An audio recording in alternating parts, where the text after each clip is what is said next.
তো বলতে আপনার কিডনিতে একটা সিস্ট ছিল। আমি অনেক জায়গায় দেখিয়েছি আপনি ভালো করে আমি এখানে এসেছি। এখানে আসার পরে মোটামুটি অনেকটাই সুস্থ আছে।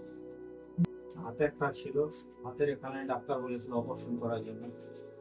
হাতে কি ছিল?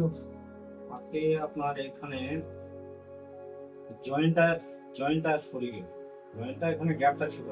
আচ্ছা, গ্যাপটা ছোড়ার পরে ওটার ডাক্তার এমআরআইও করেছিল, অনেক কিছু করেছিল। তারপরে ডাক্তার বলে অপারেশন করতে হবে। অপারেশন করতে হবে। ওষুধ খাওয়ার পরে এখন আল্লাহর মতো সুস্থ আছে। এখন ভালো লাগছে। ভালো লাগছে। আর কষ্ট ছিল? আর ওই ব্যথা ছিল, পেটে ব্যথা ছিল। পেটে যন্ত্রণা ছিল, হাতেরও যন্ত্রণা ছিল, যন্ত্রণা হয়েছে। এখন আপাতত ওষুধ চলছে আপনার এখানে। চলছে।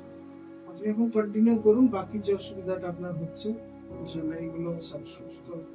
আমি আমার দিক থেকে চেষ্টা করছি, আপনিও চেষ্টা করুন যতটা মেনটেন করার দরকার যেগুলো সেগুলো মেনটেন করুন। সবকিছু মেনটেন করেই চলাফেরা করছি। এখানে লাংস যে অসুবিধাগুলো আপনার সবই আছে, ব্লুডার বিষয়গুলো আছে, এগুলো আপনাকে স্মোকিং এগুলো নিষেধ করেছিলাম। হ্যাঁ এগুলো নিষেধ করবো। ঠিক আছে। আর বাকি মোটামুটি ঠিকই আছে, কোনো অসুবিধা নাই আল্লাহর রহমতে।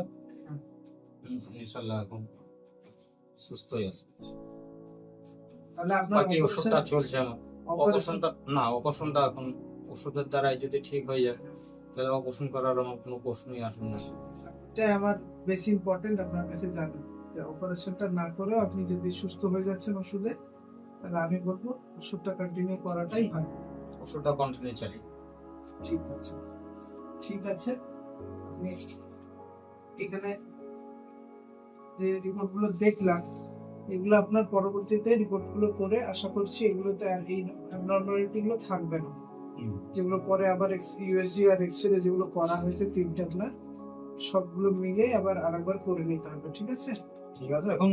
এখন কতখানি গোসল চালিয়ে তারপরে তখন ওগুলো একটা করে দেখে নিয়ে যাবে।